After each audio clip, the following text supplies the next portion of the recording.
tips for a quicker removal.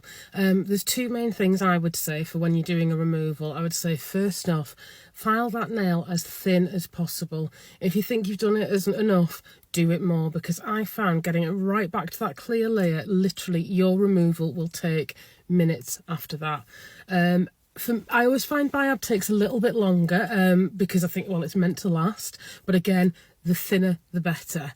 And also heat. Now, I must preface this with no naked candles, flames, anything like that around acetone. Acetone is wildly flammable and is likely to go up and send your room off like a pop bottle, or potentially burn your client if you've got any candles or flames or anything like that around it. So that's not what I'm recommending. I'm also not recommending boiling water. Now, you'll understand why in a second, only because I've done it with boiling water myself and it was just too hot and it was really uncomfortable for my hands.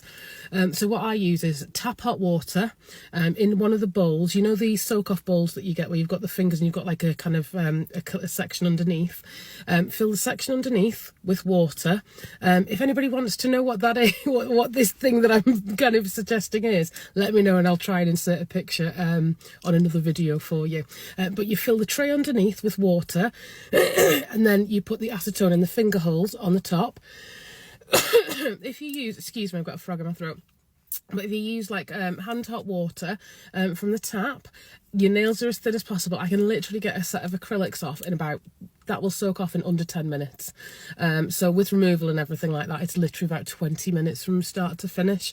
On acrylic, like I say, a little bit longer, sometimes with biab, but the thinner you get it, the better. You can also, if you don't have one of those soak-off bowls and you wrap them in foils, you can wrap the hands in warm towels and that will help. Again, I think it's really be careful because we are working with a chemical. I think it's really, really sensible to be really cautious about the amount of heat you're using, and I tend not to use anything electrical either, you know, like hand warmers. I know some people do that and it works a treat, so if that's something that works for you, fantastic.